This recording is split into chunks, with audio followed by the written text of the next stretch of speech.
Repasamos rápidamente lo último que vimos, que son las características de las vértebras por regiones. Entonces teníamos las principales tres regiones, la cervical, la torácica y la lumbar, y veíamos la diferencia en el número de vértebras, ¿no? La cervical tenía 7, la torácica 12 y la lumbar tenía 5. En cuanto a los cuerpos vertebrales, vistos desde arriba, de las vértebras cervicales tenían un proceso que se llama proceso unciforme, o sea, es de forma cuadrada y tiene un proceso unciforme. El cuerpo de las vértebras torácicas vistas desde arriba tiene forma de corazón y a los lados de los cuerpos tienen hemicarillas que cuando se une una hemicarilla con otra me forma una fosita costal para articularse con la cabeza de la costilla. Y la única característica que tenían las vértebras, los cuerpos de las vértebras lumbares vistas desde arriba es que tenían forma de riñón o forma arriñonada. Los procesos espinosos de las vértebras cervicales son bífidos para el paso del ligamento nucal y además la dirección que siguen es una dirección horizontal, mientras que los procesos espinosos de las vértebras torácicas siguen una dirección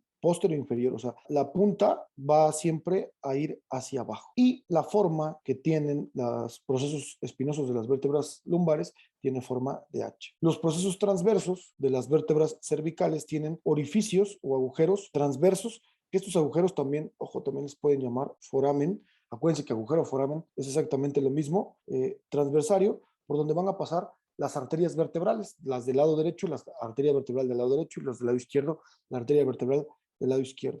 Mientras que los procesos transversos de las vértebras torácicas tienen característicamente las fositas costales donde se va a articular el tubérculo de las costillas. Y los procesos transversos de las vértebras lumbares son delgados y largos y entonces asemejan una costilla. Por lo tanto, les llamo costiformes. Por último, tengo los procesos articulares. Estos procesos articulares, quedamos que en las vértebras cervicales y en las vértebras torácicas no tienen ninguna característica, pero los procesos articulares superiores de las vértebras lumbares tienen algo que se llaman procesos mamilares. Estas características por regiones son muy importantes porque no dejan de ser vértebras típicas porque tienen estas características, pero además me ayuda a identificar una vértebra. Yo les ponía el ejemplo, que si ustedes encuentran una vértebra sola o varias vértebras, que ustedes puedan determinar de qué región es de acuerdo a sus características. Entonces, esto fue lo último que vimos. Ya hablamos de vértebra típica y ya hablamos de las características por regiones que las siguen haciendo típicas, pero que son características de cada una de las regiones. Ya teniendo estos dos conceptos, vamos a hablar ahora de las vértebras atípicas. ¿Qué vamos a hablar de las vértebras atípicas? Pues vamos a iniciar igual por regiones y empezaremos hablando de las vértebras cervicales. Estas vértebras cervicales va a haber característicamente tres vértebras atípicas. Empezamos con la primera vértebra típica, que sería C1, que le llamamos atlas. Este atlas, ¿por qué se considera una vértebra atípica? Vamos por partes. No tiene cuerpo. Si el cuerpo es una característica de una vértebra típica y no tiene cuerpo, con esto sería suficiente para decir que es una vértebra atípica. Además de que no tiene cuerpo, no tiene proceso espinoso. ¿Qué otra cosa? Tiene dos masas laterales que no tienen las vértebras. ¿Qué otra cosa? Lo que lo hace atípico, en realidad, porque tiene este agujero que es más extenso, es porque en vez de estar formado por una lámina y un pedículo, ¿sí? O sea, un arco de un lado y otro de otro, tiene un arco anterior y un arco posterior que terminan en tubérculo, ¿no? Entonces, tiene un arco anterior y un arco posterior, y donde termina el arco anterior tiene un tubérculo anterior y donde termina el arco posterior tiene un tubérculo posterior. Ahorita los vamos a ver en imagen para que les quede claro. ¿Qué otra cosa tiene? Me falta un tubérculo para el ligamento transverso del atlas. Esto no lo vimos en ninguna vértebra típica. Por lo tanto, todas estas características hacen que esta vértebra sea una vértebra atípica, ¿sí? Ahí está C1. Si se dan cuenta, se llama Atlas porque en la mitología Atlas es aquel que sostiene al mundo. Entonces, este está sosteniendo la cabeza, ¿no? O sea, realmente el hueso occipital, pero se considera como si fuera toda la cabeza y entonces nos da esa semejanza con que está sosteniendo al mundo. Yo lo aíslo y veo una vista anterior, una vista posterior, una vista superior y una vista inferior. Lo volteo en la parte anterior y en una vista superior, que generalmente es lo que me hace ver una vértebra típica, lo primero que veo es el cuerpo. ¿Le ven aquí el cuerpo? No. No. No. Entonces, no tiene cuerpo. Ahora, me voy a la parte posterior. ¿Le ven proceso espinoso? No. No, tampoco tiene proceso espinoso. Con estas dos características, suficiente para que sea una vértebra atípica. Luego, por ahí nos decían, tiene dos masas laterales. Toda esta estructura que ustedes ven en una vista anterior, esto sería la masa lateral. Si yo lo veo en una vista lateral, ahí se ve muy bien toda, vean, todo esto es la masa lateral, ¿sí? Aquí todo esto sería la masa lateral. Entonces tiene masas laterales que no son características de una vértebra típica. Y además tiene dos arcos. ¿Se acuerdan que yo les dije un arco anterior y un arco posterior? Vamos a ver este arco, lo vamos a poner por aquí. Esto sería el arco anterior y esto sería el arco posterior, que termina en esta estructura, en este tubérculo posterior y en este tubérculo anterior, ¿sí? Esta es característica importantísima. Por supuesto, en la parte superior tiene sus procesos articulares. Estos son los procesos que se van a articular con los cóndilos del occipital, formando la articulación atlanto-occipital, ¿sí? Que son estos que ustedes ven aquí. Ahora, por lo demás, voy a ver que tiene procesos transversos, como todas las demás, que no lo van a hacer atípico, y en el proceso transverso tiene orificios transversarios, que eso es parte de las características por regiones que habíamos visto de las vértebras cervicales. Me faltó esto del tubérculo para diente del axis. Para esto voy a poner la segunda vértebra, que es el axis, que ahorita la estudiamos, pero por la razón por la que la pongo es porque la columna vertebral aquí en medio va a proteger a quién. ¿Quién estaría aquí? La médula Médula espinal. espinal. La médula espinal. Entonces, lo que yo menos quisiera es que el diente, este diente, se desplazara hacia atrás y le diera la médula espinal. Para evitar que este diente se desplace, pues el atlas tiene una estructura de inicio. Tiene esta estructura a los lados del diente. Estos son los tubérculos para que se inserte ¿quién? Se va a insertar un ligamento, que es el ligamento transverso del atlas. Esto evita que el diente se vaya hacia atrás y le vaya a dar a la médula espinal. Entonces, característicamente tiene estos tubérculos para la inserción del ligamento. Después vamos a ver que hay más ligamentos para asegurar que este diente, pero por supuesto no se vaya hacia atrás. Y estas serían todas las características de la primera vértebra cervical atlas, que es la primera vértebra atípica. ¿Queda claro? Sí. Sí, doctor. Perfecto. Vamos con la segunda vértebra atípica, que es C2 o también llamada axis. Esta que se llama axis es llamada axis porque esto significa que tiene un diente, ¿no? O algo que asimila un diente. Entonces, ese diente, en realidad, vamos a ponerle, es porque tiene un proceso que se le llama proceso, ¿qué? Odontoides o odontoideo, que es o asimila un diente, ¿no? Con esto, que no tienen todas las demás, esto lo hace completamente atípico. Algunos dicen que esta no tiene cuerpo. El cuerpo, si yo lo veo desde arriba, como hemos estado viendo los cuerpos desde arriba, pues aquí no, porque lo que veo es el diente, pero si veo desde abajo, ahí sí ya aparece, ¿no? Ya tiene la forma del cuerpo. Entonces, sí tiene un cuerpo, no completo como las otras, pero sí tiene cuerpo. Si ustedes se dan cuenta, tiene procesos articulares que van a estar en la parte superior, no como los vemos en las demás, ¿sí? Y los que están en la parte inferior, quizá no con la misma forma y disposición que tienen las demás, pero están presentes.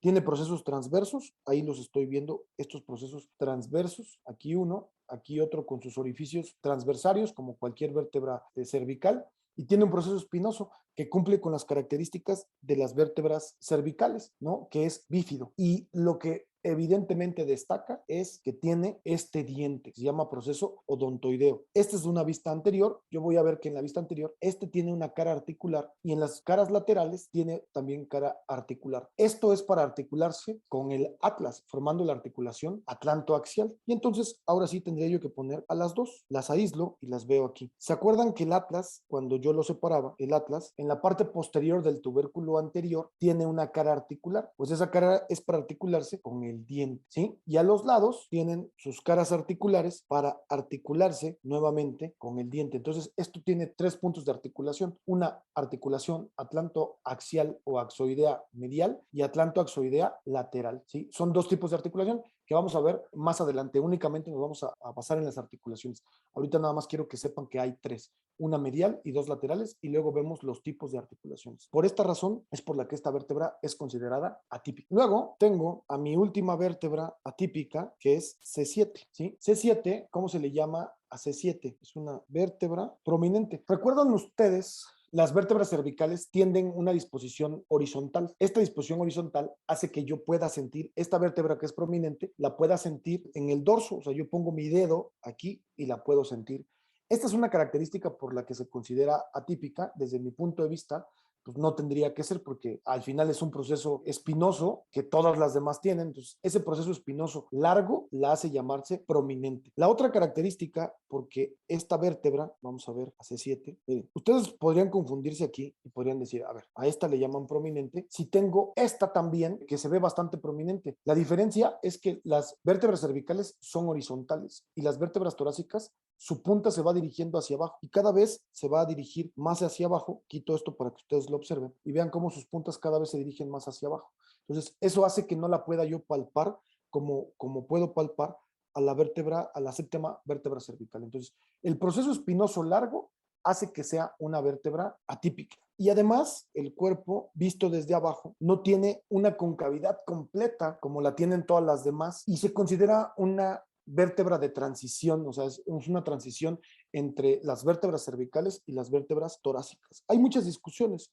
Hay gente que no considera que esta sea una vértebra atípica, porque si yo la veo, tiene un cuerpo, tiene procesos transversos con orificio, ¿sí? Y tiene un proceso espinoso, solo que este proceso espinoso no es bífido. Entonces, hay gente que no la considera atípica y que dice que solamente C1 y C2.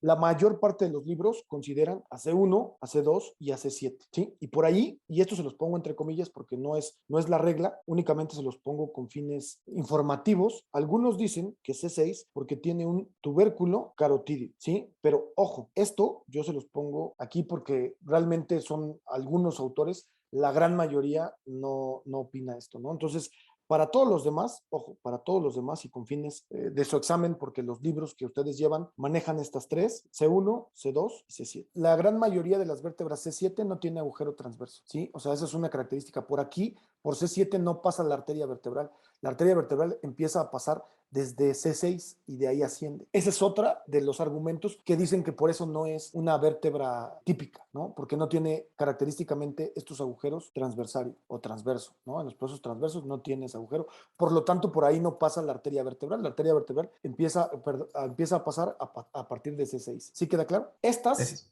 serían las vértebras cervicales. Vamos ahora con las vértebras torácicas. Empezamos con una, que es quien T1. ¿Por qué T1 se considera una vértebra atípica? Tiene una sola fosa en el cuerpo para articularse con quién, con la cabeza de la costilla. Esto es lo que va a tener característicamente y esto es por lo que se dice que esta vértebra es completamente atípica. Me regreso acá y aquí tengo a la primera vértebra torácica. Para esto pues, tendría yo que ver las otras para ver la diferencia. Entonces voy a hacer una selección y aquí vamos a ver lo siguiente. Tengo T1 y aquí lo aíslo. Vean, característicamente esto es lo que va a suceder. Yo aquí les voy a poner un esquema. Este es el cuerpo, supongamos T2. Aquí pongo el cuerpo de T3 y el cuerpo de T4. Entonces vamos a ponerle aquí T3, T4 y T5. ¿Qué es lo que pasa característicamente en los cuerpos? T3 en la parte inferior tiene una hemicarilla, en la parte superior tiene otra hemicarilla. T4 en la parte superior tiene una hemicarilla y en la parte inferior tiene una hemicarilla. T5 en la parte superior tiene una hemicarilla y en la parte inferior tiene una hemicarilla. Ahora, vean, esto es importante. Estas hemicarillas que ustedes ven aquí son importantes. Ahora voy a analizar a la costilla. Resulta que la costilla, cuando yo observo la costilla tiene algo que se llama cabeza, ¿sí? Y esta cabeza tiene una parte articular y tiene otra parte articular. Tiene una cabeza, luego tiene un cuello, después del cuello, ahora sí tiene un tubérculo y después del tubérculo tiene un cuerpo. Todo esto sería una costilla. Ojo, cabeza, cuello, tubérculo y cuerpo. Me faltan más cosas, pero ahorita no estamos hablando de costillas, nada más es para que ustedes entiendan que esta parte de la cabeza se va a articular con la parte inferior de T3 y esta parte de la cabeza se va a articular con la parte superior de T4. Entonces, si yo la juntara aquí, si yo únicamente hablara de la cabeza y yo pondría la cabeza aquí, me pasaría lo siguiente. Aquí estaría una parte y aquí estaría otra parte, ¿sí? Luego tendría al cuello, aquí así, luego al tubérculo y luego ahora sí al cuerpo. Entonces, normalmente eso es lo que está pasando. La cabeza de la costilla se articula con el cuerpo entre una y otra vértebra. Esta es una hemicarilla y esta es otra hemicarilla. Si se dan cuenta, cuando se unen, entonces me forman una carilla completa. Ahora, ¿por qué T1 es atípica? Porque T1 no tiene hemicarilla, tiene una carilla aquí completa. Y en esa carilla completa va a llegar una sola costilla. Llega aquí una sola costilla y se articula con T1. Si este caso fuera, si estuviéramos hablando de T1. Entonces, en vez de que se articule entre dos vértebras, se está articulando con una sola vértebra. Esto es lo que lo hace atípico. Vamos a ver si esto se cumple. Primero voy a separar para que ustedes vean. Aquí veo, pongamos la atención a estas dos, hemicarilla y hemicarilla, hemicarilla y hemicarilla. ¿Lo ven? Ahora vean a T1, carilla completa, ¿sí? Esto es lo que lo hace atípico. Veamos las costillas. Vean, T2 tiene aquí una parte articular para articularse con la vértebra de arriba, el cuerpo de la vértebra de arriba, y este con el cuerpo de la vértebra de abajo. Y esta tiene una sola, porque se va a articular solo con T1. ¿Se entiende esto? Sí. Sí. Perfecto. Ahí lo unimos nuevamente y vemos. Miren, aquí se cumple. Primer costilla se articula en una sola vértebra. Segunda costilla se articula entre la primera y la segunda. Y así todas las demás. Eso es lo que lo hace atípico. Seguimos con las vértebras atípicas. Luego tengo, fíjense, T9, T10 y T11. ¿Qué les va a pasar a estas y por qué se van a convertir en vértebras atípicas? Por exactamente voy a copiar esto y le voy a dar duplicar y lo voy a pasar acá porque pasa exactamente lo mismo. T9, T10 y T11 tienen una sola fosita para articularse con la cabeza de la costa. O sea, se repite lo mismo que hacía T1, lo hace T9, T10 y T11. Voy a poner aquí a T12 y de T10 a T12 tienen otra razón también. Además de que T9 a T11 tenía una sola fosa para articularse con la cabeza, ahora T10, T11 y T12 tienen otra razón más. ¿Cuál es? El proceso transverso no tiene no tiene fosita costal para articularse con el tubérculo de la costilla, ¿sí? No tiene fosita costal. ¿Qué es la fosita costal? Vamos a verlo aquí. Digo, ya lo habíamos visto, pero ¿se acuerdan que los procesos transversos tienen estas estructuras que se llaman fositas costales? El cuerpo se articula con la cabeza de la costilla y los procesos transversos se articulan con el tubérculo de la costilla. ¿Cuál es el tubérculo de la costilla? Lo volteo aquí y vean, esto que ven aquí es el tubérculo de la costilla, el tubérculo de la costilla. Ahora, si los junto, aquí voy a ver articulación de la cabeza con el cuerpo y articulación del proceso transverso con el tubérculo de la costilla. Esta articulación se llama costo vertebral y esta articulación se llama costo transversario o costo transversa, porque es el tubérculo de la costilla con el proceso transverso. Costo transversa y costo vertebral. Después vamos a ver específicamente qué tipo de articulaciones son estas. ¿Queda claro? Sí. Sí. Entonces, T10, T11 y T12 no tienen esa fosita costal. Eso es lo que las hacen atípicas. Y estas son las vértebras torácicas atípicas. T1, T9, T10, T11 y T12. Listo, las torácicas. Ahora, lumbares. Ok, vamos a ver a la primera lumbar. Ahí está mi primera vértebra lumbar. ¿Tiene cuerpo? Sí. Sí. Sí. Sí. ¿Tiene agujero vertebral? Sí. Sí. ¿Tiene procesos transversos? Sí. Sí.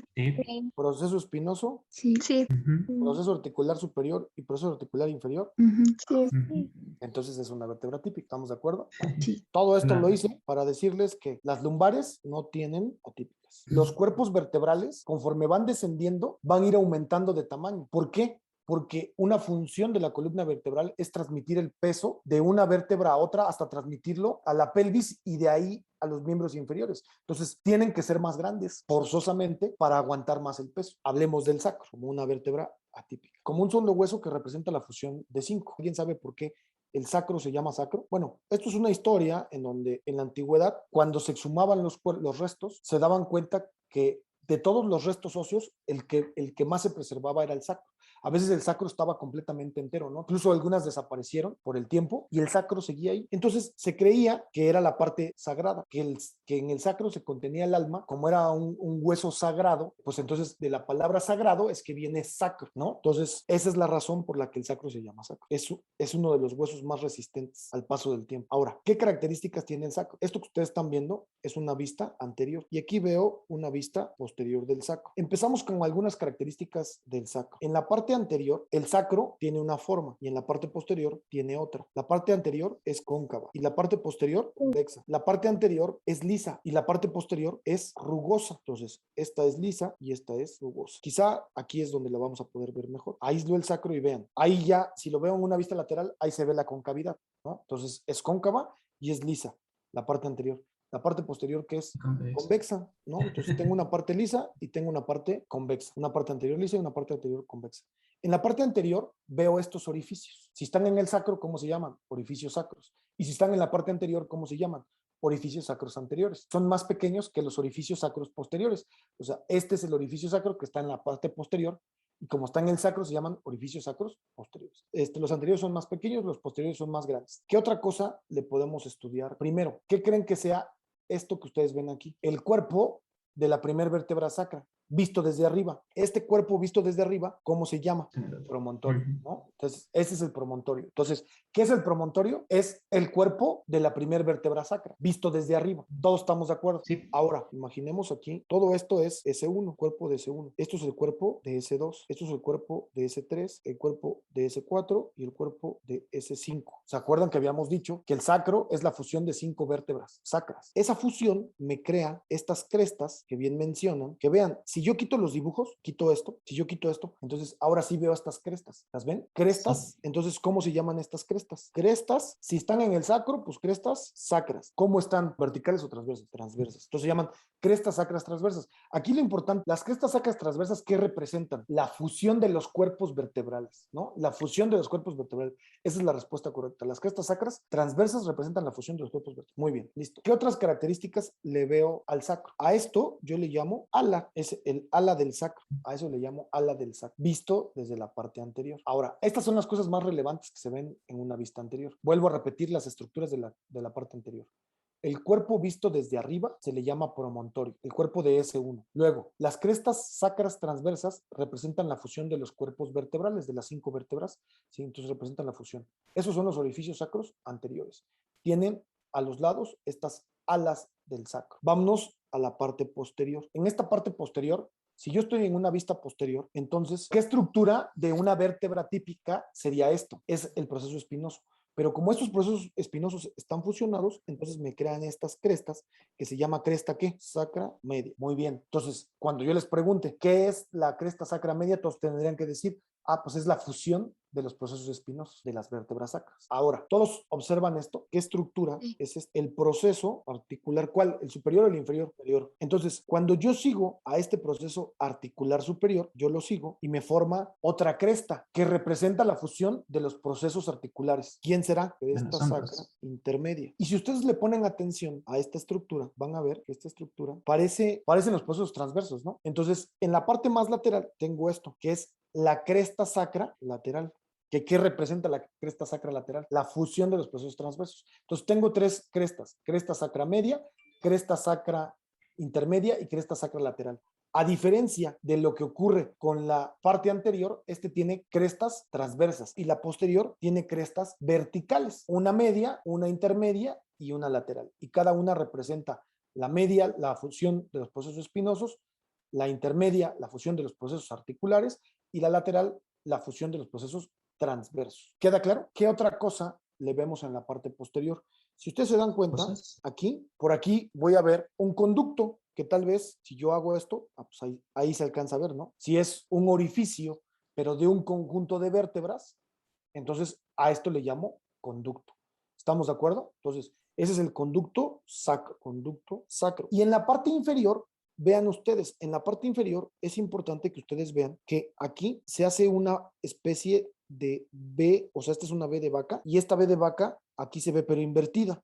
Esta B de vaca, a esto le llamo hiato del sacro. Ahora, yo pregunto, ¿por qué tiene un hoyo aquí? O sea, ¿qué tiene este hoyo? ¿Qué debió faltar para que se hiciera este hoyo? Entonces, el hiato se forma porque la última vértebra sacra, algunos autores dicen que las 2 últimas, pero generalmente es la última, no tiene proceso espinoso ni lámina. Al no tener proceso espinoso ni lámina, entonces esto crea este hiato, que es el hiato del sacro. ¿Queda claro entonces que el hiato del sacro se forma, o ese orificio que ustedes están viendo aquí, se forma porque no hay proceso espinoso? Si hubiera proceso espinoso, se vería igual que aquí, ¿no? Aquí se vería igual que aquí. Entonces no hay proceso espinoso ni lámina. Esa es la realidad del hiato del sacro. Este hiato del sacro, visto desde abajo, mira, ahí está el hiato del sacro. Ahí se ve muy bien el hiato del sacro. Y aquí, esto que ustedes ven, se llaman astas del sacro. En realidad, ¿qué creen que sean las astas del sacro? Son los procesos articulares inferiores. Estos procesos articulares inferiores se van a unir con los procesos articulares superiores ¿de quién? Del coxis. Entonces, a esto le llamo astas del sacro. Y a esto les llamo astas ¿de quién? Del coxis. Del coxis. En realidad las astas son los procesos articulares, proceso articular superior y proceso articular inferior. ¿Queda claro esto? Aquí sí lo separo, ahí veo cómo es el proceso articular superior y aquí el proceso articular inferior. En la parte lateral tiene estas que se llaman también, o sea, fíjense, una cosa son las alas, que son esto, es las alas, y a esto le llamo orejuelas, ¿no? Que en realidad estas, ven que parece una oreja, en realidad es una zona articular. Esta parte articular del sacro se articula ¿con quién? Todo este hueso se llama hueso coxal, pero esto que está marcado en verde, que es con lo que en realidad se articula, es con el ilion. Por eso esta articulación se llama sacroiliaca. Esta es la manera en que la columna vertebral llega al sacro y el sacro transmite el peso del cuerpo a la pelvis. Y de aquí esto lo va a transmitir a los miembros inferiores, formando esta articulación sacroiliaca, que la vamos a ver más adelante cuando hablemos de articulaciones. Finalmente, vamos a ver el coxis, que el coxis no vale la pena detallarlo tanto, vamos nada más a aislarlo aquí y conocer. ¿Qué es el coxis? Es la fusión de cuántas vértebras. De 3 a 5, en realidad más o menos el promedio es de 3 a 5. Y lo que generalmente siempre se fusionan son 4. Aquí estamos viendo, este es el cuerpo de quién? De la primera coxigia, de la segunda coxigia, de la tercera coxigia y de la cuarta coxigia, ¿no? En realidad, esto es la fusión de estas 4 vértebras sacras. Entonces, ¿puede haber variación? Sí puede haber variación. ¿Qué es el coxis? Pues es un remanente de que alguna vez tuvimos cola. Cuando nosotros nos logramos parar y logramos la bipedestación, dejamos de utilizar la cola. Por lo tanto, al dejarla de utilizar, pues esto se fue atrofiando, atrofiando, hasta que cada vez fue haciendo menos. Se dice que esto es una parte evolutiva, ¿no? O sea, es parte de nuestra evolución. Y como parte de nuestra evolución, pues entonces, si no la ocupamos en millones de años, tendría que desaparecer. O sea, tendría una tendencia a la desaparición por evolución. ¿Qué es lo que hace este coxis en la vida real? Sirve únicamente de inserción ligamentaria. Hay ligamentos como este que van a ver aquí, que es el ligamento longitudinal anterior, que lo vamos a ver más adelante, pero que se inserta a nivel del coxis. Pero además tengo otros ligamentos que van a estar aquí, como este que es el sacrocoxigio, que me sirven para el piso pélvico. Vamos a ver que aquí van a estar todos los genitales y los órganos pélvicos. Y estos tienen que tener un sostén. Este sostén va a estar dado por ligamentos y por músculos. Entonces, que van a formar algo que se llama diafragma pélvico. Es ahí donde tiene importancia el coxis. Pero en realidad, la gran mayoría de los ligamentos, aquí los ven, vienen del sacro. Mucha gente dice que el coxis para lo único que nos sirve es para darnos problemas. ¿Por qué para darnos problemas? Porque si yo quito esto, normalmente, ustedes ahorita están sentados en una silla frente a la computadora. Ustedes están sentados sobre estas estructuras. Acuérdense que el hueso coxal está formado por ilion, este que está aquí, isquion y pubis. Y este isquion, esta que está aquí, se llama tuberosidades isquiáticas. Ustedes están sentados sobre estas tuberosidades. Entonces, realmente cuando uno se sienta, no te sientas sobre el coxis. Entonces, tendría que haber una saliente para que esa saliente le pegara al coxis y lo fracturara. Entonces, una de las patologías frecuentes del coxis son las fracturas, ¿no? Una fractura de coxis. Se llega a fracturar este coxis y entonces pues llega a provocar mucho dolor, sobre todo el dolor al sentarse. La pregunta es, ¿puedo enyesar el coxis? Pues no, ¿verdad? Por la posición en la que está, no la puedo enyesar. Ahora, ¿realiza una función realmente importante que me va a limitar la función de la columna vertebral o me va a limitar alguna otra función? Pues no. Entonces, una fractura del coxis generalmente se trata únicamente con medicamentos para el dolor y reposo, ¿no? Cada vez que se sienta una persona le ponen una especie así como de dona para que no sienta tanto dolor y ya, ¿no? O sea, a menos que realmente involucre un estallamiento aquí y haga un desastre, es que te metes y la operas, pero generalmente no le haces nada, ¿no? Porque no te influye en nada para el movimiento, ¿no? O sea, no te influye prácticamente en nada de la columna vertebral. Pero sin duda, si llega a afectar otra cosa y llega a ser algo más serio, hay que meterse, ¿no? O sea, eso sin duda. No quiero que se queden con esta parte de no hay que hacerle nada al coxis porque no sirve, no. O sea, sí afecta, por supuesto, hay que hacerlo porque por supuesto que puede haber necrosis o puede haber algunas otras. Y bueno, también recordemos cuál es la posición del coxis, chicos. Digamos que no son tan frecuentes este tipo de lesiones. Hay toda una serie de músculos que va a proteger esta zona. Además, hace ratito el doctor les puso toda la pelvis completa. Pueden ver también el isquion, cómo lo va a proteger. No son imposibles estas fracturas, ya lo hemos visto y ahora se ha comentado, pero tampoco es un área de constante fractura o de constante lesión. Entonces yo creo que nada más hay que tener presente toda esta cantidad de grupos musculares y estructuras óseas, en este caso los isquion, que también van a proteger esta zona del coxis. Entonces, digamos, desde mi punto de vista, no es una fractura tan habitual, pero si un golpe severo, pues claro que o no lo pueden fracturar o nos pueden ahí generar una inflamación, un tipo de luxación, no lo sé, pero hay que tener presente toda la anatomía y todo lo que va a recubrir. Yo ahorita pienso, es más fácil fracturarme una costilla porque estamos pensando que está en una situación más superficial al coxis, ¿no? Entonces, yo creo que es de las zonas que pues está bastante protegida como una estructura ósea. Pues ya, eso sería lo que más les podría yo aportar del coxis, que pudiéramos hablar de él, ¿no? Y obviamente, cómo se está articulando el coxis con el sacro, ¿no? Formando la articulación sacrocoxígea, que aquí la vemos muy bien, y aquí la vemos separada, la articulación sacrocoxígea. Con esto cerraríamos el tema de vértebras atípicas. ¿Queda claro las vértebras atípicas? Muy bien. Entonces, con esto dejamos el tema vértebras atípicas y pasamos al siguiente, que son los ligamentos de la columna vertebral. Estos ligamentos vamos a estudiarlos por segmentos también. Y entonces vamos a hablar primero, número uno, de los cuerpos vertebrales. Entonces, estos cuerpos vertebrales, primero, tengo un ligamento entre los cuerpos vertebrales. ¿Dónde veo cuerpos vertebrales? ¿C1 tiene cuerpo vertebral? No. No. Entonces tendría que ir ¿de dónde? ¿De C2 hasta C2. dónde? Hasta el coxis. Aunque, o sea, el coxis sigue teniendo cuerpo aunque está fusionado. ¿Estamos de acuerdo? Entonces, estos ligamentos van en los cuerpos vertebrales, ¿sí? De C2 al coxis. Tengo dos ligamentos que van a ir a los cuerpos vertebrales. Uno que está en la parte anterior de los cuerpos vertebrales y le llamo ligamento longitudinal anterior. Y otro que va por detrás de los cuerpos vertebrales y se llama ligamento Longitudinal posterior. Para esto tendríamos que hacer un esquema que ustedes me puedan entender. Supongamos que aquí está C3, C4, C5, por ponerles un ejemplo. Este ligamento vendría por delante de los cuerpos vertebrales, es decir, vendría aquí. Este sería el ligamento longitudinal anterior. ¿Cómo vería el ligamento longitudinal posterior? Y esto es bien importante. Les pongo este esquema porque veo que muchos lo confunden. Supongamos que aquí tengo el cuerpo de C3, visto desde la parte posterior. Ahora esto es una vista anterior. Ahora lo voy a ver en una vista superior.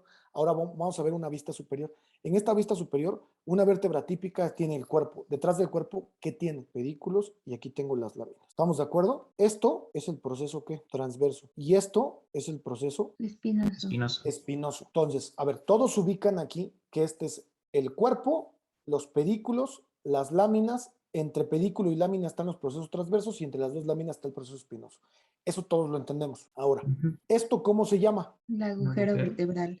Un agujero vertebral. Entonces, a ver, ¿es agujero o conducto? Agujero. Agujero.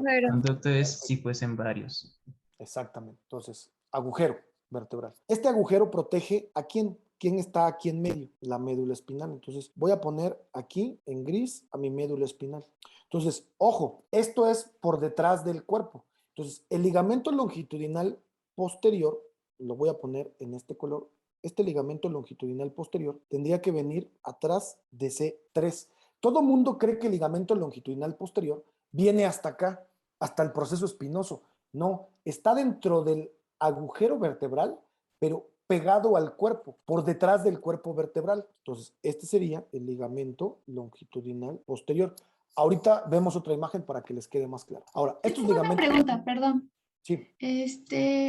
¿Por qué, empieza con C3 si dice cuerpos vertebrales C2 a coxis? ¿O es un ejemplo? No, exacto, no, solo fue un ejemplo, Ah, ok, gracias. Por tomarlo desde C3, pero pudo ser desde C2. Entonces, dicho esto, ¿qué función tiene el ligamento longitudinal anterior? Si está anterior a los cuerpos vertebrales. Es una función muy importante. El ligamento longitudinal anterior ¿Limitar evita la extensión? la hiperextensión. O sea, extensión vamos a tener, pero va a evitar una hiperextensión. Entonces, este evita la hiperextensión. ¿Y el posterior qué evita? Hiperflexión. Reflexión. La hiperflexión. De tal manera que vean ustedes, de tal manera que si yo fuera los cuerpos vertebrales desde adelante, esto es una flexión y esto es una extensión. ¿Estamos de acuerdo? Sí. Mis manos son los ligamentos longitudinales anteriores. Yo me paro, o sea, yo soy la columna vertebral, me paro y al pararme me empiezo a ir hacia atrás, me empiezo a extender hasta que llego a una hiperextensión y estos ligamentos me agarran y me acomodan a la línea media, ¿sí? Ahora, si yo tengo otros que vienen atrás de mí, cuando yo me empiezo a flexionar, estos jalan y evitan la hiperflexión. O sea, me permiten flexión porque es parte de los movimientos de la columna. Me permiten una flexión, pero no me permiten que me vaya yo hacia adelante completamente. Entonces, me jalan hacia atrás. Entonces, estos ligamentos van a estar haciendo que la columna no se haga, o sea, no se haga tanto ni hacia acá ni hacia acá, que se mantenga en línea media. ¿Queda claro esto? Ahora, vamos a ver, déjenme quitar a este para que ustedes vean. Fíjense, cuerpos vertebrales en una vista anterior. ¿Qué les voy a poner? Su ligamento. Vean, aquí está el ligamento, ahí está el ligamento longitudinal anterior, ahí está el ligamento longitudinal anterior, que aquí viene por segmentos, ¿no? Bueno, no sé por qué no se puso bien el sacro, pero ahí está el sacro y ahí está el coxis. O sea, vean cómo llega hasta el coxis, ¿no? Ligamento longitudinal anterior. Viene anteriores a los cuerpos vertebrales. Ahora, el ligamento longitudinal posterior. Vamos a ver el ligamento longitudinal posterior. Para esto, ahí lo pongo, ahí está. Eso es bien importante que lo tengan como concepto, porque les digo, la gran mayoría piensa que el ligamento longitudinal posterior está hasta acá atrás. No, eso es otra cosa que ahorita vamos a ver. Entonces, déjenme poner a la médula espinal. Ahí está la médula espinal. Y déjenme hacer una selección múltiple. Pongo este. Déjenme ver si, no sé si lo alcancé a poner. Ah, sí, sí lo puse. Ahí se ve perfectamente. Vean, cuerpo vertebral, ¿sí? Cuerpo, cuerpo. Por delante, aquí estaría el ligamento longitudinal anterior, que no se ve aquí. Pero me voy a la parte posterior del cuerpo, y veo esto, ligamento longitudinal posterior. Ustedes tal vez ahorita se pueden confundir porque pueden decir, a ver, esto es C1, ¿no? Y esto es C2. C1 no tiene cuerpo porque hay ligamento longitudinal posterior. Ya veremos que este no es el ligamento longitudinal posterior, es una continuación del ligamento longitudinal posterior. Lo vamos a ver ahorita más adelante. Pero este, imagínense que este está desde aquí abajo y continúa hasta acá, que es esto que ustedes ven aquí. ¿Lo ven cómo pasa por detrás del cuerpo? Sí. Este sería el ligamento longitudinal posterior. Hasta ahí me quedo con los ligamentos longitudinales. Entre los cuerpos vertebrales, ¿se entienden los ligamentos que hay? ¿Ok? Sí. Vamos entonces con el número 2, vamos a los ligamentos que hay entre los procesos transversos. Todos ubican que este es el proceso transverso, ¿estamos de acuerdo? Los procesos transversos tienen una forma de triángulo, tienen una base y un vértice. Entonces, esto sería una vértebra, esos serían los procesos de otra vértebra que está abajo y estos de otra vértebra que está abajo. Entre cada proceso transverso tengo este ligamento que va de base a vértice, de base a vértice. Aquí igual, de base a vértice y de base a vértice. ¿Cómo se llamará este ligamento si está entre los procesos transversos? Intertransverso, porque está entre los procesos transversos. Ligamento intertransverso, o también lo pueden encontrar como intertransversario. Es lo mismo, intertransverso. Está entre los procesos transversos. ¿Este se entiende? Sí. Ok. Vamos a ver ahora a los procesos espinosos. Dentro de los procesos espinosos voy a tener 3 ligamentos. Uno que se llama ligamento nucal. Este ligamento nucal va de C7 hacia el hueso occipital. Luego tengo otro ligamento que se llama ligamento interespinoso. Este va de C7 hacia L5. Y luego tengo otro ligamento que le llamo ligamento supraespinoso. Este va de C7 a S5. Pero la característica del supraespinoso es que solo va en los vértices, ¿sí? Solo en el vértice, o en los vértices, perdón, solo en los vértices. Ahí es donde va a ir el ligamento supraespinoso. A ver, vamos a ver estos para que ustedes me puedan entender. Lo voy a poner en una vista lateral, o sea, lo voy a poner así, porque lo que quiero es que vean ahora, lo que me interesa es el proceso espinoso. Supongamos que este proceso espinoso, que este es C7. O sea, borremos esto y supongamos que esto es C7. Entonces, ¿qué pasa? Voy con el más fácil, que es, dice, ligamento intertransverso. Ligamento intertransverso va de base a vértice entre los procesos transversos. Entonces, si yo les digo interespinoso, ¿irá qué? De base a vértice entre los procesos espinosos. Entonces, supongamos que aquí les pongo a otro proceso espinoso de otra vértebra.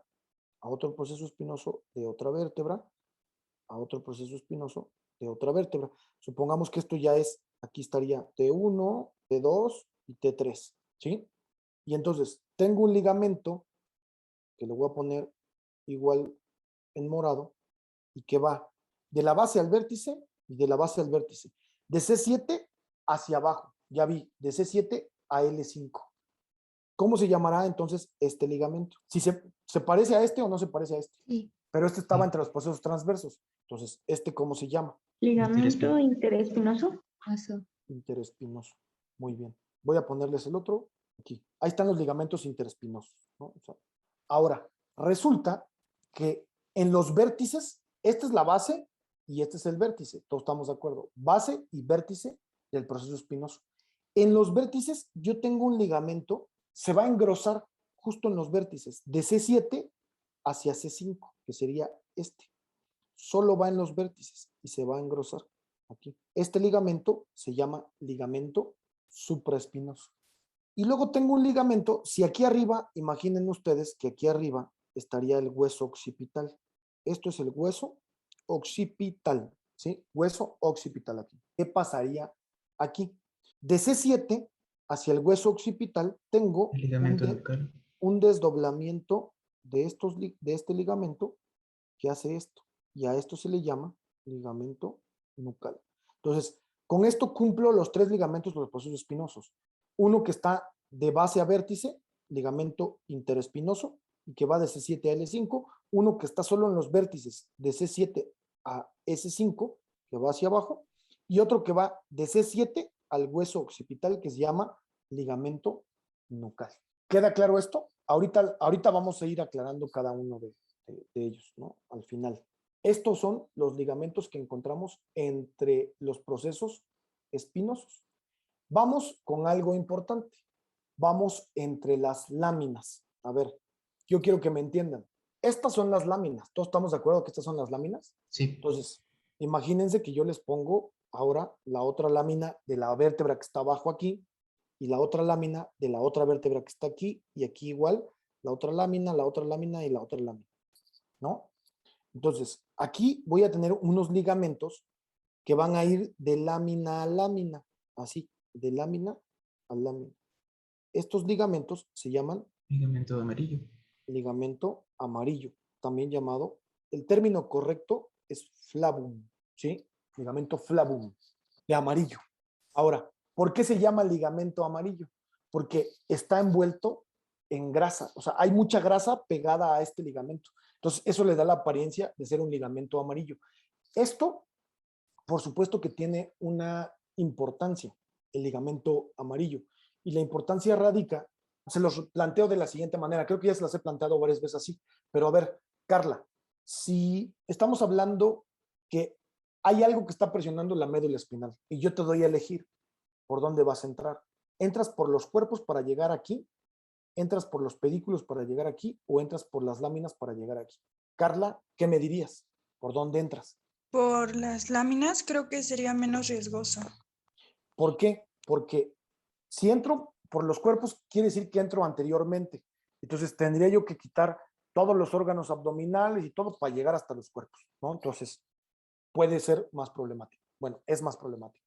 ¿Por qué por los pedículos? Por los pedículos no.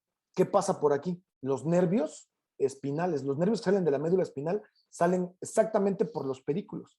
Entonces, esa es la razón por la que no puedes hacerlo por los pedículos. Entonces, ¿por dónde lo haces? Por las láminas, ¿sí? Haces un procedimiento que se llama laminectomía. Yo hago esto y me jalo las láminas, ¿no? Eso que hice fue una laminectomía para abrirme espacio y para que pueda llegar por acá. Corto aquí con una sierra y corto aquí con otra. Esas son hidráulicas, entonces manejan presiones. Cuando yo corto, se para y así evita que yo vaya a cortar otra cosa. Una vez que yo llegué aquí, quité lo que tenía que quitar, entonces regreso acá y pego esto, es cemento para hueso, ¿no? Lo pego y listo. Se entendió que es una laminectomía. Y entonces resulta que tú quieres llegar, por ejemplo, al espacio epidural, que tú sabes que ese espacio está aquí, entre esas meninges.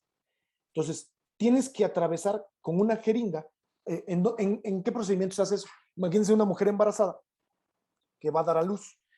Entonces, tú lo que quieres hacer es bloquear los nervios que vayan hacia abajo, ¿no? Y te metes aproximadamente entre L4 y L5, te metes por acá. Tu jeringa, o tu aguja más bien, tu aguja, imagínense que esta es la aguja, tiene que atravesar el ligamento amarillo para llegar al espacio epidural y dejar ahí el anestésico. Se dice que cuando esta jeringa atraviesa el ligamento amarillo, es el equivalente a atravesar un cartón. O sea, te da la resistencia y se siente como si atravesaras un cartón. Entonces, cuando tú atraviesas ese cartón, sabes que llegaste al espacio adecuado. Es un procedimiento que hacen los anestesiólogos todos los días. Todos los que trabajan en hospitales y atienden partos hacen este procedimiento. Entonces, el ligamento amarillo cobra importancia clínica, ¿no? Y sobre todo para un procedimiento como es la anestesia epidural. ¿Esto queda claro? Sí. Ok.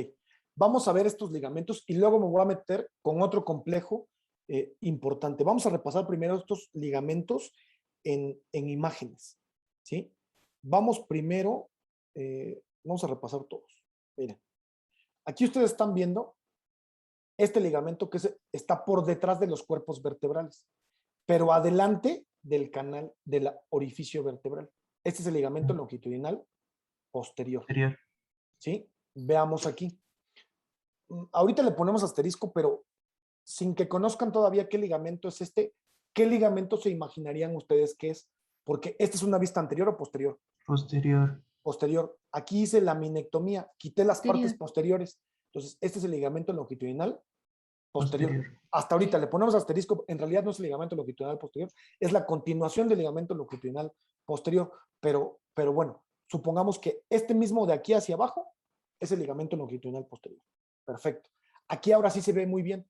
Estos son los cuerpos vertebrales. ¿Qué ligamento sería? El longitudinal Longitudinal anterior. anterior. El longitudinal anterior.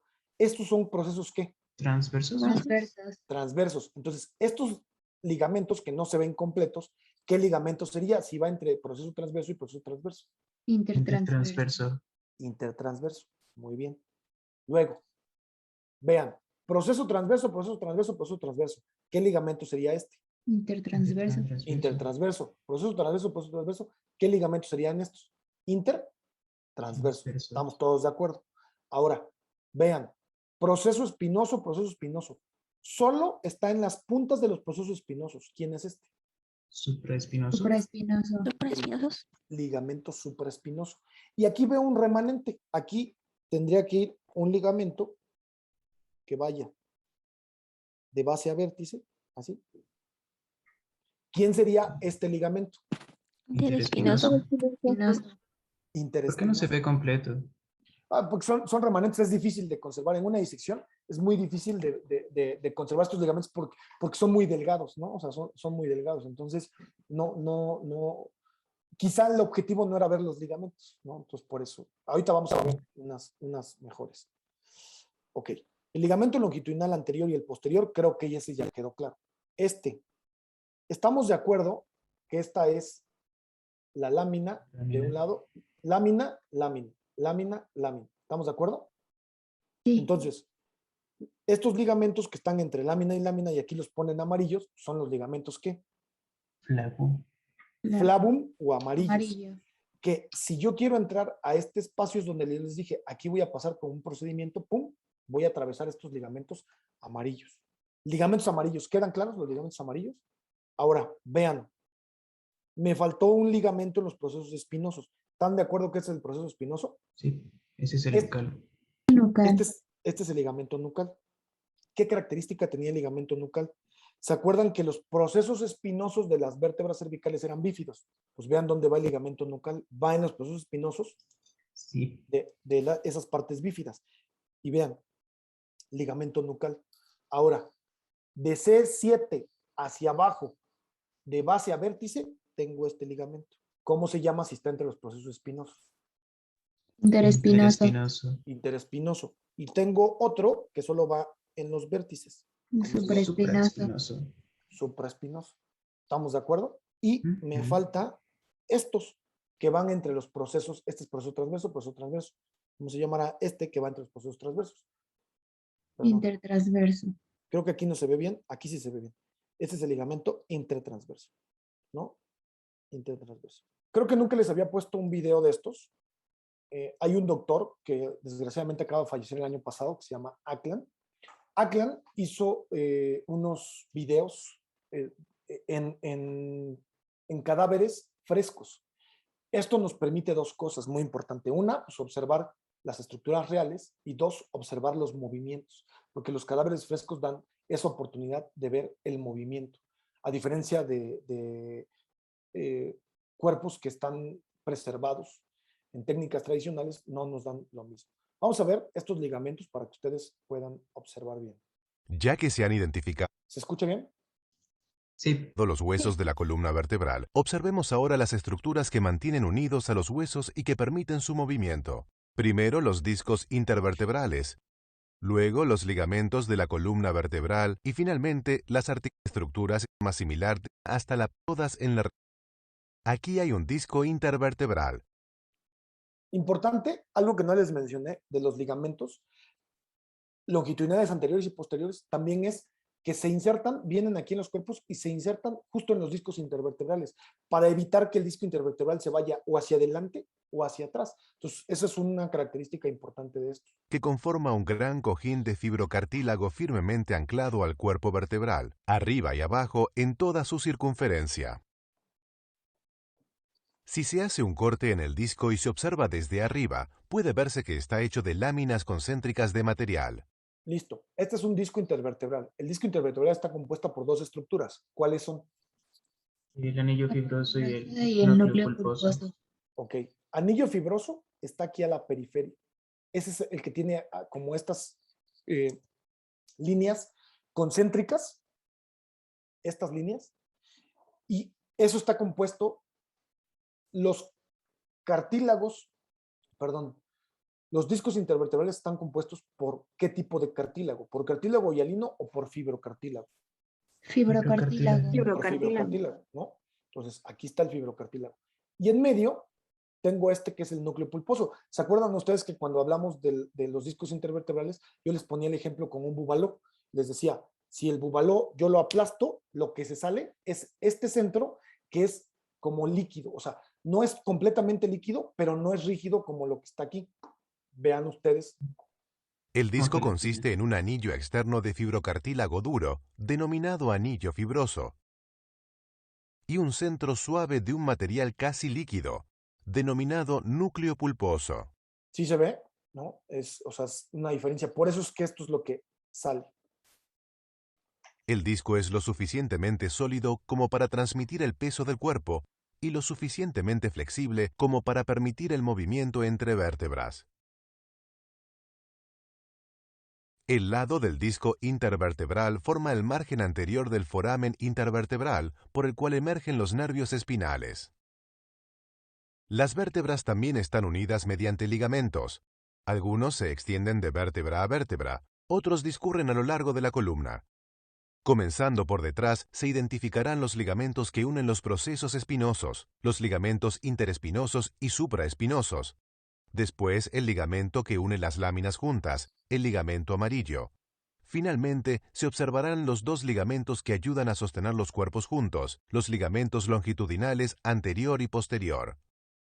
En primer lugar, los ligamentos interespinosos, que se muestran aquí. ¿Sí ven? Este es un proceso espinoso, este es un proceso espinoso. Este es característico como a qué nivel estamos para que ustedes vean exacto, porque los procesos espinosos tienen forma de hacha, ¿estamos de acuerdo? Con eso nosotros determinamos que estamos a nivel lumbar, entre un proceso espinoso y otro, y aquí están los ligamentos. Que se muestran aquí. Discurren desde el borde inferior de un proceso espinoso hasta el borde superior del siguiente. Y van de base a vértice. Ahora se añade a la escena el ligamento supraespinoso. Vean que el ligamento supraespinoso tiene un grosor importante. O sea, sí hay un engrosamiento completo en los vértices. Vean este instrumento que está utilizando y vean el grosor que tiene. O sea, está abarcando de aquí hasta acá. También la punta de El del ligamento proceso espinoso es algo ancha, ¿no? Sí, pero en general todo está, mira, supraespinoso emerge con los ligamentos interespinosos. Discurre a lo largo de la columna vertebral, ya ven que no parece el mismo. O sea, sí se ve como una estructura diferente. Sí. conectando las puntas de los procesos espinosos. El ligamento supraespinoso sirve como punto medio de inserción para varios músculos importantes, como se verá más adelante. Estos ligamentos ayudan a limitar la flexión de la columna.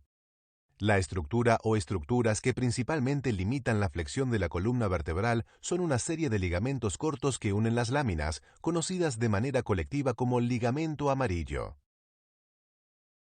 El ligamento amarillo se encuentra frente a las láminas.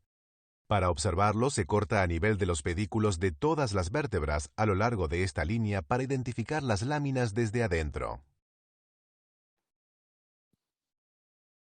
Aquí está el ligamento. ¿Ven por qué se llama ligamento amarillo? ¿Sí parece amarillo o no? Sí, Sí. ¿por qué está brilloso? Por la grasa, ¿no? O sea, por la grasa o sea, porque es grasa. Esto es grasa, ¿no? Entonces, por eso se ve así, brilloso. Amarillo. Se extiende de una lámina a la siguiente a lo largo de toda la columna. Aquí, por donde se ha cortado, se puede ver su destacable grosor. Vean, esto que pone. Imagínense que esa es la aguja que tiene que atravesar para llegar al espacio epidural que está aquí. O sea, esta resistencia que me da este ligamento es lo que parece o asemeja a un cartón, ¿no? Cuando yo la paso, pues yo sé que llegué al espacio correcto. Puede ver su destacable grosor. El ligamento amarillo, compuesto de tejido amarillo fibroelástico, deriva de allí su otra denominación flavum, que significa ligamento amarillo. Observemos ahora dos ligamentos que unen a los cuerpos vertebrales, los ligamentos longitudinales anterior y posterior. El anterior es el más fuerte de los dos y se muestra aquí. El ligamento longitudinal anterior cubre la parte anterior y los lados de los cuerpos vertebrales. Discurre a lo largo de toda la columna vertebral. Se cortará por esta línea para observarlo mejor. Ahí se ve, El ligamento longitudinal esta parte no tiene y esta parte sí tiene ligamento, ¿no? anterior es grueso y fuerte. Se inserta en los bordes superiores e inferiores de cada cuerpo vertebral. Limita la extensión de la columna. En realidad no En es la extensión, evita la hiperextensión, porque la extensión es un movimiento que vamos a hacer y la flexión también.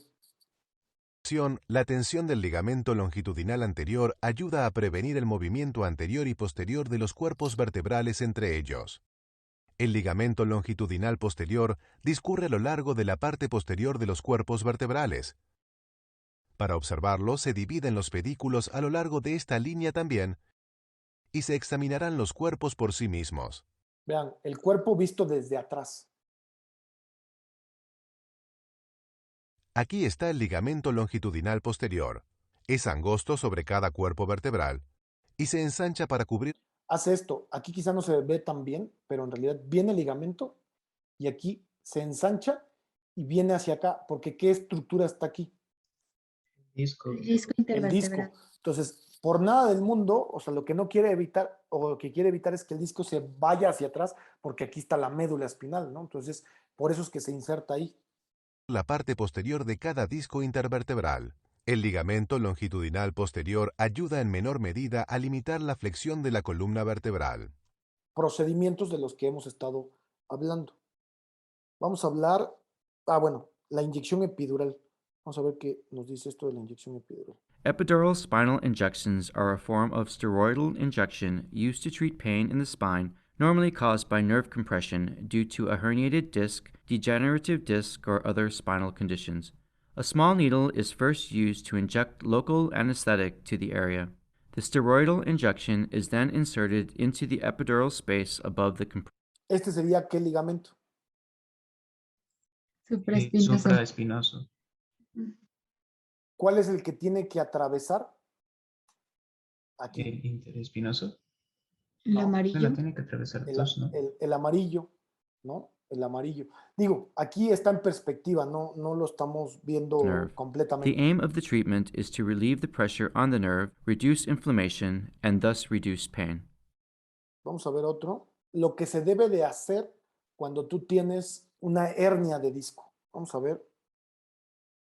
Esta laminectomía. This animation illustrates a procedure that aims to restore stability to a spine that is suffering from isthmic spondylolisthesis.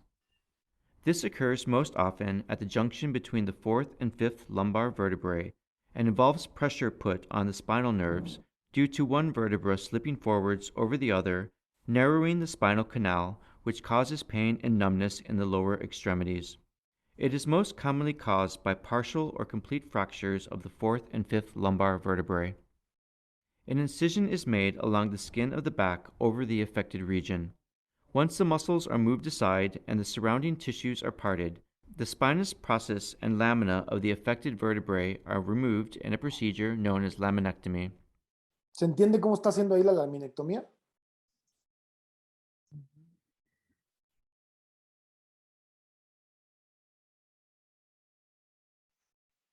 Any sharp edges of the exposed bone are shaved.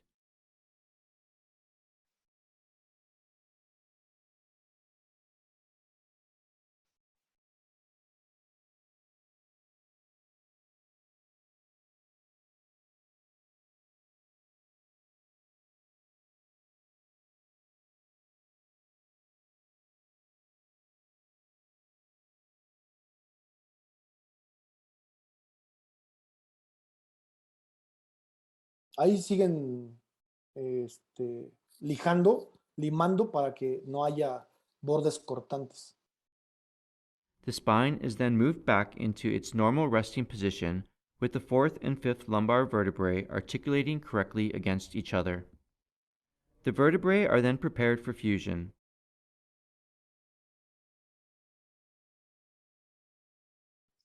¿El hueso creció mientras estaba la espondiliostesis? No, se desplazó, o sea, se desplaza una vértebra sobre otra. Entonces, una está aquí y otra está aquí. Lo único que hacen es traerlas a su posición normal. The transverse processes of the vertebrae are shaved down to the subchondral bone to stimulate bleeding, and the pedicles are cannulated for screw insertion later.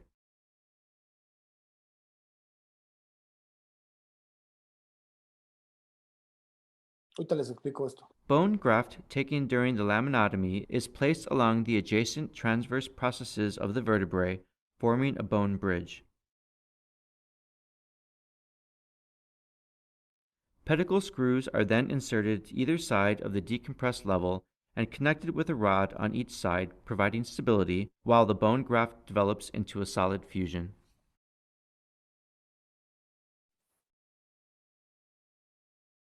Entonces, quizá la clave aquí es esto que pasó, este deslizamiento. Mira. ¿Ves? Este deslizamiento, The spine ese deslizamiento provocaba el pellizcamiento, ahí está, provocaba el pellizcamiento de esto, ¿no? Por eso tenía toda la sintomatología. Entonces, lo que se hace es cortar, hacerla hacia atrás y unir, pero al unir la vas a fusionar. Si tú fusionas dos huesos, pierdes la movilidad, o sea, sacrificas una cosa por otra.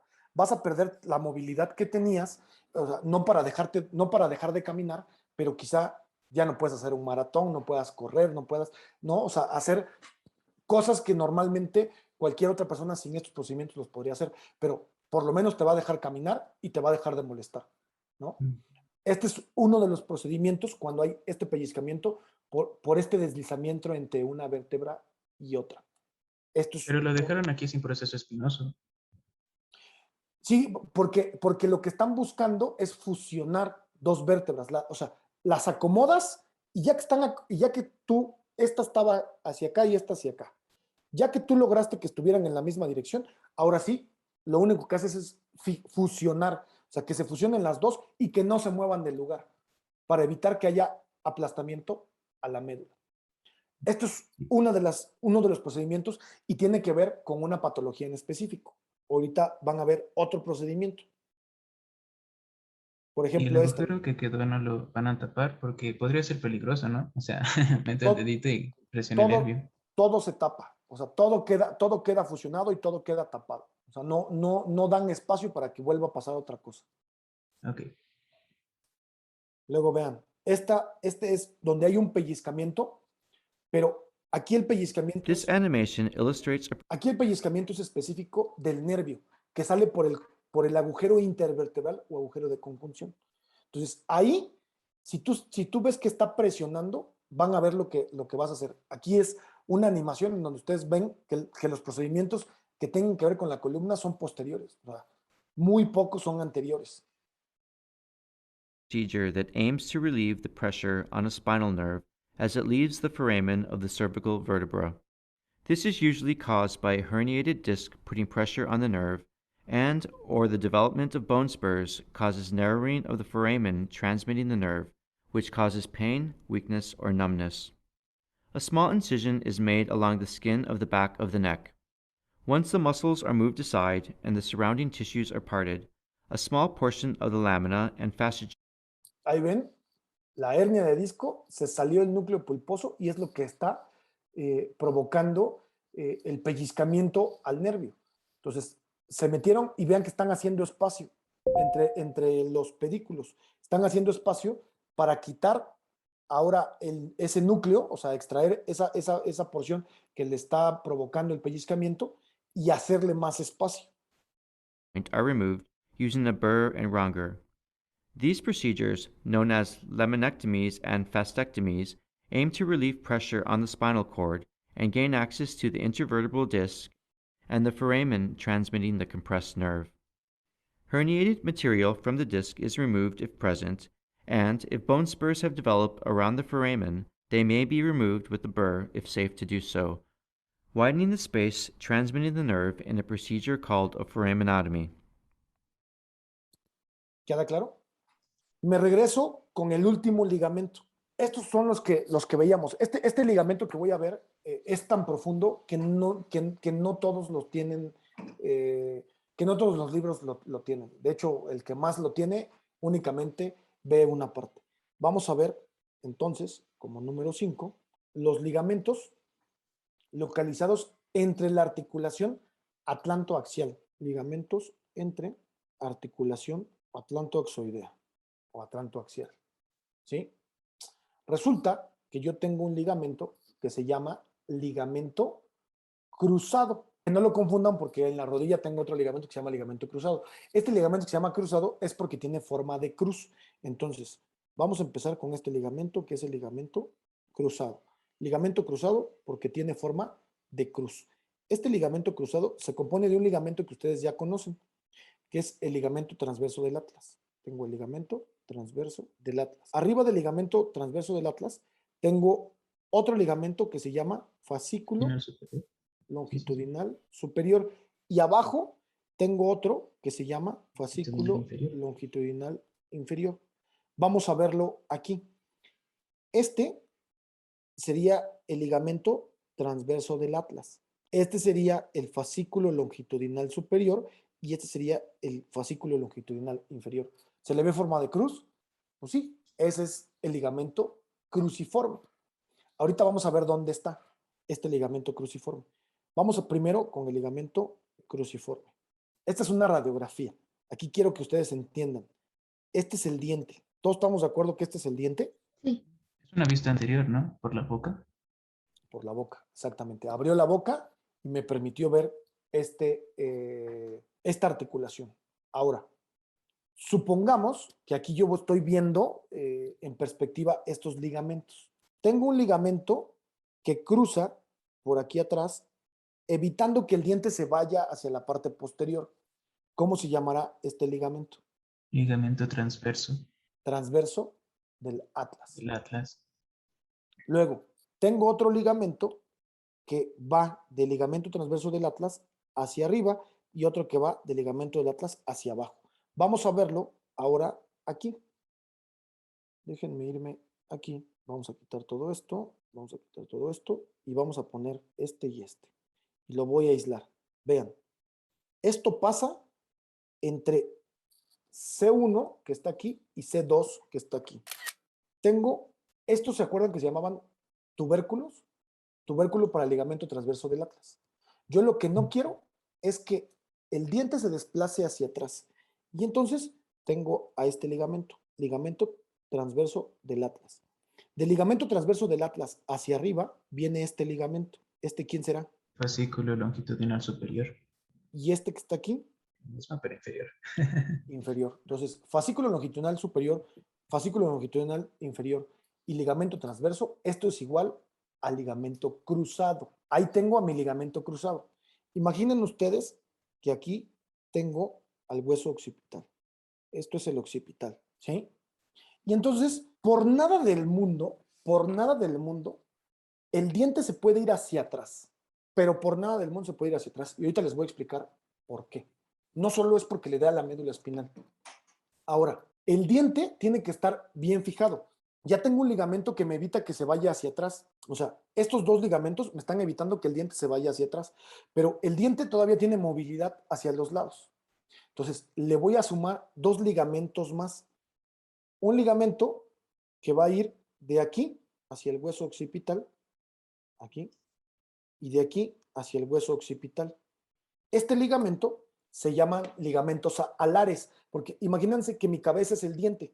Este ligamento alar, cuando el diente se quiere desplazar hacia acá, este ligamento lo jala a la línea media, y cuando el diente se quiere jalar, lo jala a la línea media. Entonces tengo ligamentos que ponen al diente en medio y que evitan que el diente se vaya hacia atrás. Estos son los ligamentos alares. Ojo, los ligamentos alares no forman parte del ligamento cruciforme.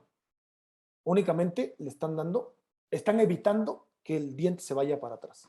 Todos están insertados en el proceso odontoideo. Todos están.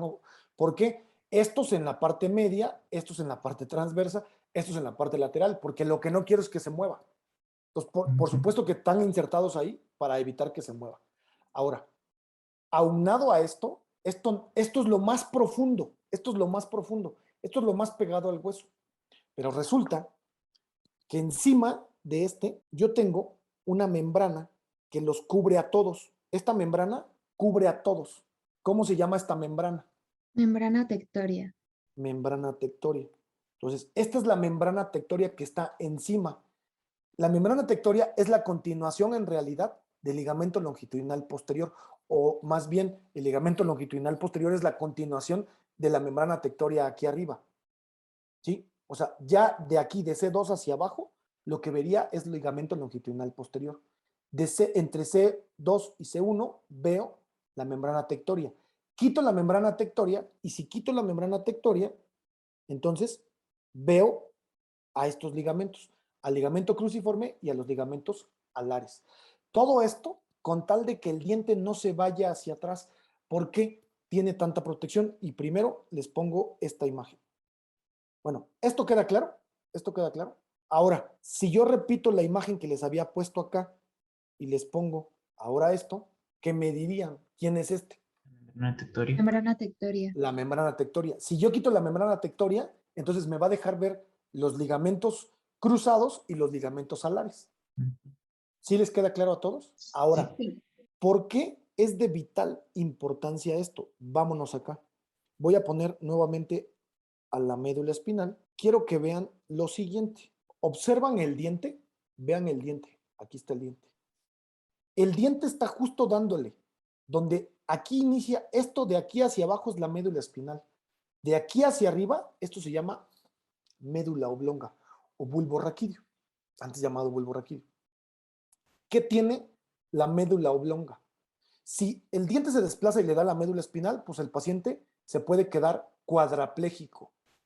Es decir, que deje de mover los miembros superiores y los miembros inferiores y que además deje de sentir, porque esa información lleva la médula espinal.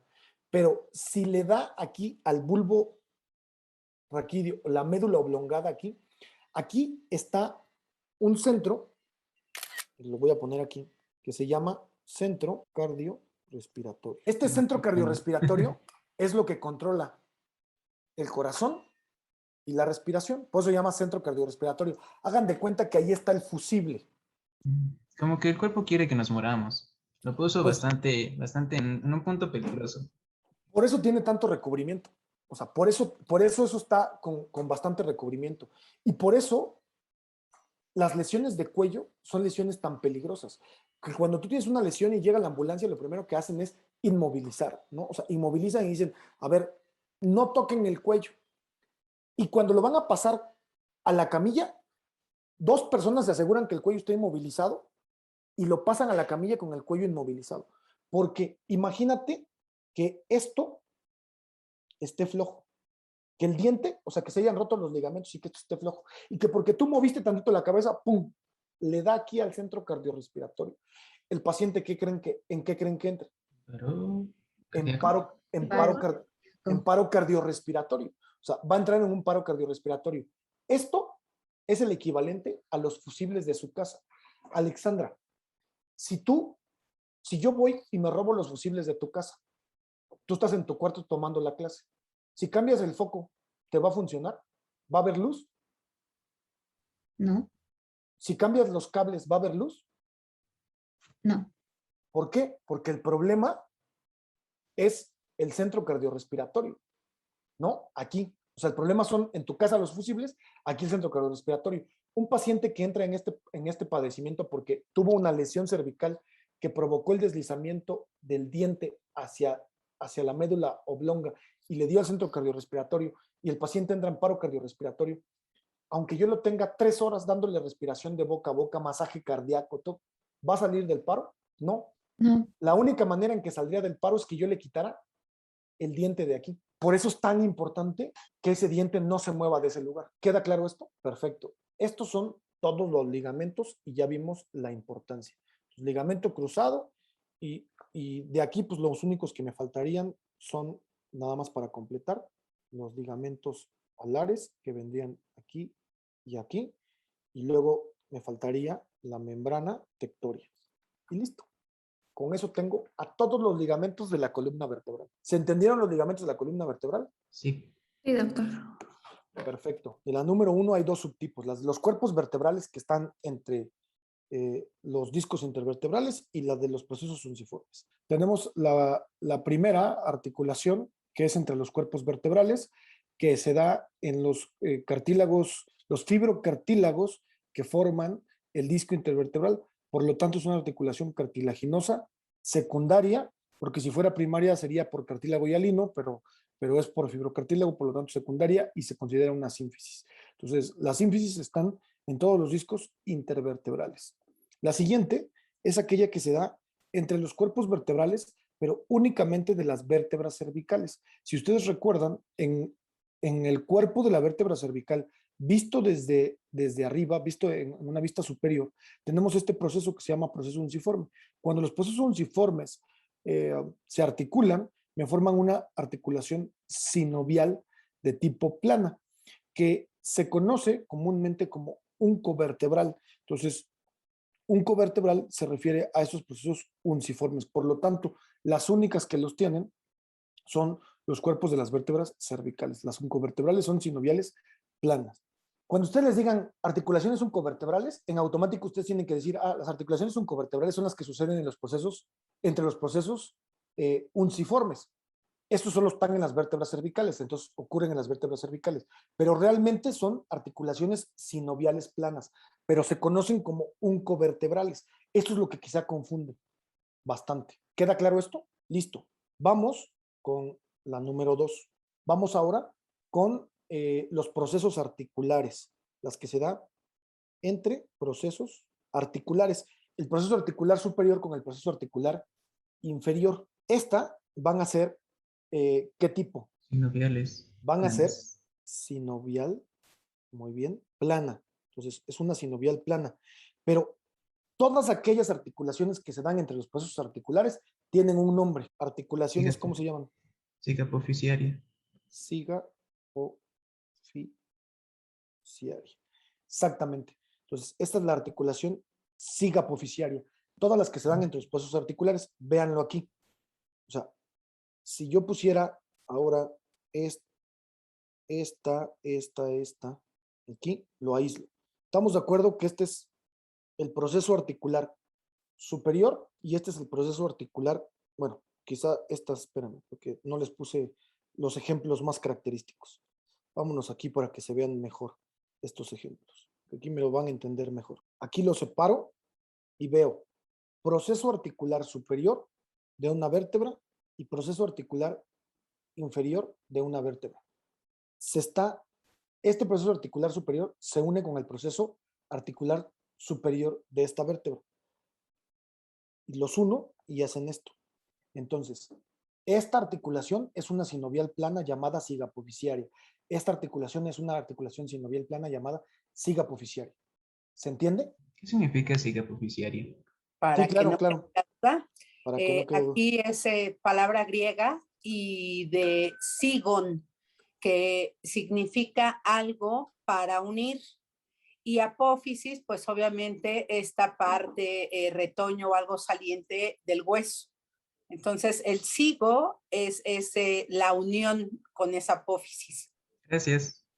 ¿No? ¿De qué? Perfecto. Quedó claro entonces. Entonces, ¿se entendieron las articulaciones sigapofisiarias? Siguiente, número 3. Entre articulaciones que se dan entre el atlas y el occipital.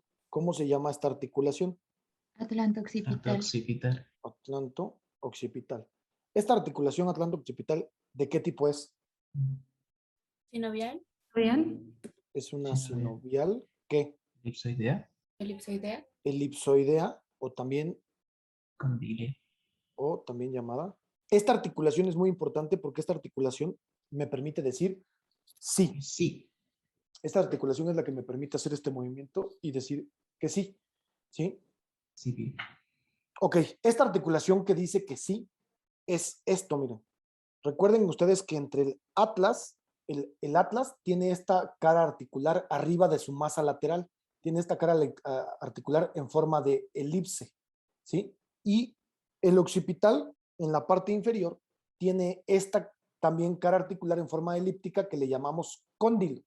Entonces, los cóndilos del occipital se articulan con las caras articulares del atlas, formando la articulación atlanto-occipital, que me permite hacer este movimiento. ¿Queda claro? También flexión lateral, ¿no? Un poquito de flexión lateral.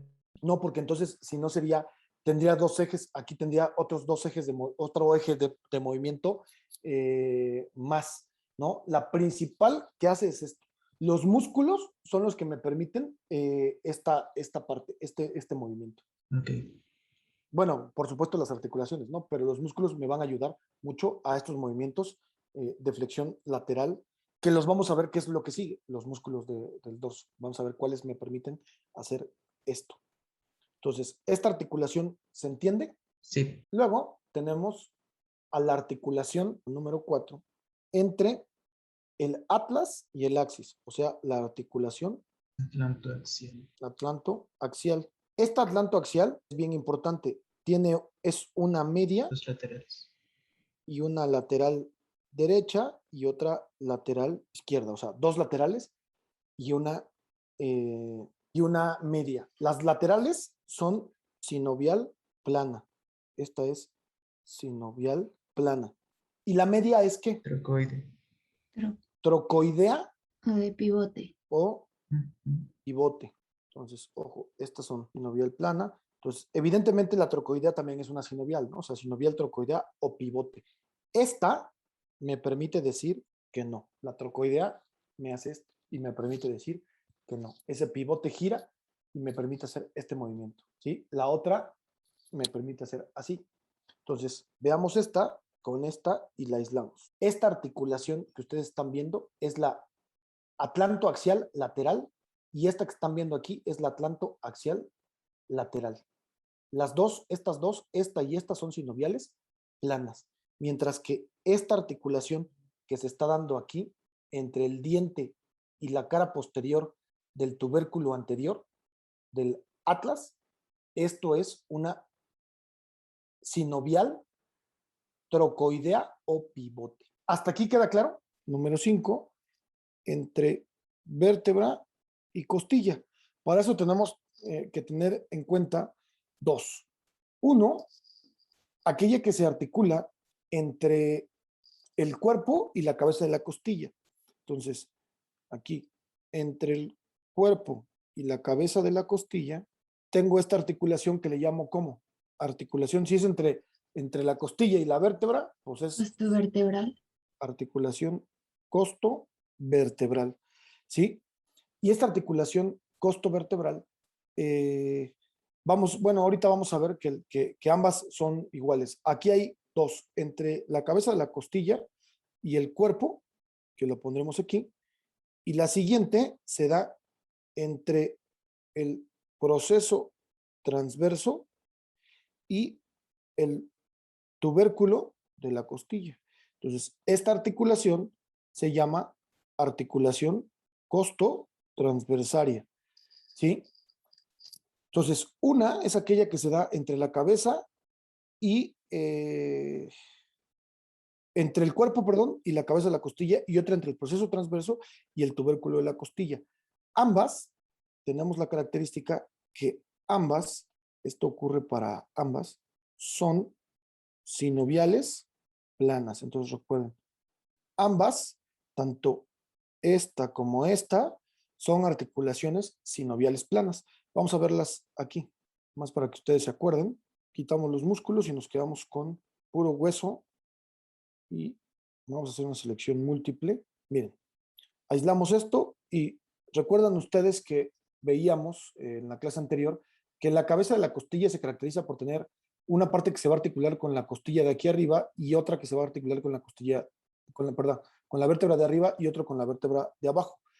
Y la vértebra tiene una hemicarilla aquí y otra hemicarilla acá, ¿sí? Entonces, esto se articula y esto que ustedes están viendo es la articulación costovertebral. Es una articulación sinovial plana.